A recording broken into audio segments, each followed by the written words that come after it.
HSC 27 batch, সামনে তোমাদের অর্ধবার্ষিক পরীক্ষা। আর তোমরা অনেকেই কোয়েশ্চেন করছো যে কিভাবে আসলে পড়লে বা কিভাবে আসলে প্রিপারেশন নিলে তোমাদের অর্ধবার্ষিক পরীক্ষাটা খুবই ভালো হবে।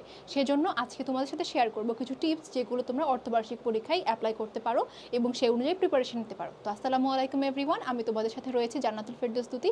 বর্তমানে পড়াশোনা করছি ঢাকা বিশ্ববিদ্যালয়ের সমাজবিজ্ঞান বিভাগে। তো দেখে নিই দেরি না করে যে আসলে কি কি জিনিস তোমাদেরকে একদম মানে জানতে হবে। হ্যাঁ, একদম তোমাদেরকে জানলে বা তোমরা জানলে বা মাথায় রাখলে তোমাদের এক্সামটা খুবই ভালো হবে। প্রথমত হলো সিলেবাস জানা। হ্যাঁ, সিলেবাস ক্লিয়ারলি জানা। এক্সাম এখন কোন অধ্যায় কোন টপিক কতটুকু পড়িয়েছে কতটুকু এক্সামে দিবে এই জিনিসটা যেন একদম প্রপারলি জানা থাকে। হ্যাঁ, অনেকে কী করে একদম এক্সামের আগে সব কিছুই জানে কিন্তু সিলেবাস জানে না, পরে যখন যেদিন পরীক্ষা তার আগের 2 দিন আগে বা তার আগের দিন তখন একদম হজবরল করে দেয় যে আসলে কি সিলেবাস জানি না, এই বন্ধুকে কল দেয় ওই বন্ধুকে কল দেয়। এমনটা যেন কখনো না হয়। পরীক্ষার রুটিন দেওয়ার পরই জানে প্রত্যেকটা পরীক্ষার বা প্রত্যেকটা সাবজেক্টের কী কী সিলেবাস সেটা তোমাদের একদম জানা থাকে বা মুখস্থ থাকে। তারপর হলো টপিক ভিত্তিক পড়াশোনা করা। হ্যাঁ, টপিক ভিত্তিক পড়াশোনা বলতে হাফ ইয়ারলি এক্সামে কিন্তু তোমাদের টপিক ভিত্তিক কোয়েশ্চেন আসে, একদম ছোট ছোট বেসিক যে সকল কোয়েশ্চেন সেগুলো আসে। সুতরাং টপিক ভিত্তিক পড়াশোনা করা। যেমন আমি যদি ইকোনমিক্সের উদাহরণ দিই, তাহলে ইকোনমিক্স তোমার প্রথম থেকে হয়তো 4 অধ্যায় অনেকে আছে, প্রথম থেকে 3 অধ্যায় অনেকে আছে। তো প্রথম অধ্যায়ে প্রোডাকশন পসিবিলিটি কার্ভ তোমরা খুব ভালোভাবে মাথায় নিয়ে যাবা। তারপর হলো মৌলিক অর্থনৈতিক সমস্যা, এটা যেন খুব ভালোভাবে মাথায় থাকে। তারপর হলো অর্থ ব্যবস্থা, এগুলো যাতে খুব ভালোভাবে মাথায় থাকে।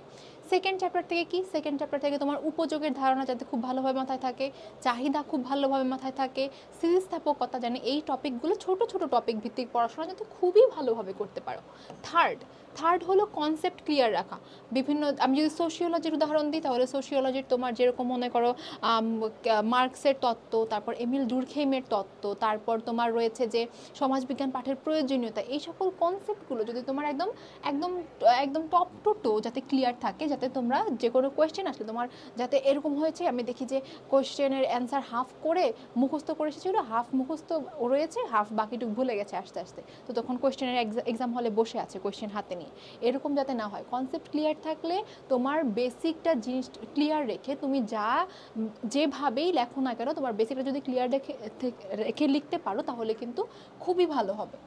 তারপর যেটা আসে যে বোর্ড কোয়েশ্চেন দেখে যাওয়া। এখন অনেকেই কী করেছে, টপিক বা টাইপ ভিত্তিক কনসেপ্ট ভিত্তিক পড়াশোনা করেছে, করার পরে মনে হচ্ছে আর একটু কী পড়লে ভালো হয় কী পড়লে ভালো হয়। এই বোর্ড কোয়েশ্চেনটা তোমার কি হেল্প করবে, বোর্ড কোয়েশ্চেনটা তোমার হেল্প করবে কোয়েশ্চেন প্যাটার্ন জানতে। হ্যাঁ, কোয়েশ্চেন কি জানতে, কোয়েশ্চেন প্যাটার্ন জানতে।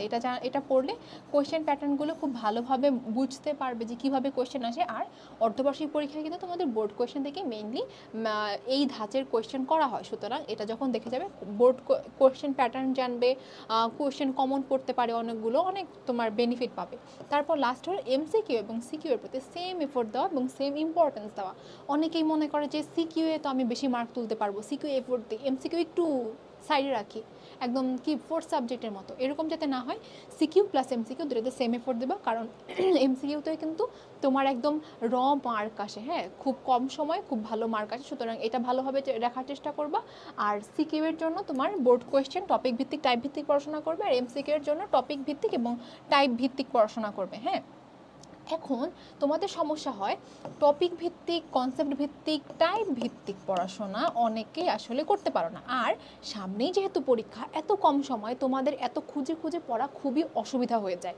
তো তোমাদের জন্য যারা এই প্রবলেম ফেস করছে তাদের জন্য আমাদের রয়েছে এইচএসসি একাডেমিক অ্যাক্সেলারেশন ব্যাচ বা অ্যাক্সেলারেশন কোর্স, যেখানে কিন্তু টপিক ভিত্তিক টাইপ ভিত্তিক একদম ছোট্ট ছোট্ট টপিকে তোমাদেরকে বুঝিয়ে দেওয়া, প্লাস কিভাবে কোয়েশ্চেন আসবে, কোত্থেকে কোয়েশ্চেন আসবে, কোত্থেকে কয়বার কোয়েশ্চেন এসেছে, কোন প্যাটার্নে কোয়েশ্চেন আসতে পারে, সকল কিছু। এরপরেও যদি ডাউট থাকে তাহলে তোমাদের জন্য রয়েছে হলো হোয়াটসঅ্যাপ সাপোর্ট গ্রুপ, যেখানে তোমাদের প্রত্যেকটা কোয়েশ্চেন একদম একদম হাতে ধরে বা একদম ডিটেলসে সলভ করে দেওয়া হয়। হ্যাঁ, তো তোমরা যারা সামনে পরীক্ষা আর এখনও তোমাদের এত কিছু করার টাইম নেই, প্লাস তোমাদের কাছে খুবই হজবরল অবস্থা মনে হচ্ছে, তোমরা কিন্তু এইচএসসি একাডেমিক অ্যাক্সেলারেশন কোর্সের ডেমো ক্লাসগুলো দেখে এনরোল করে ফেলতে পারো। তোমাদের লিঙ্ক কিন্তু দেওয়া থাকবে কমেন্ট বক্সে। তো আশা করি তোমরা বুঝতে পেরেছো। দেখা হচ্ছে পরবর্তী ভিডিওতে, সেই পর্যন্ত ভালো থেকো। আসসালামু আলাইকুম।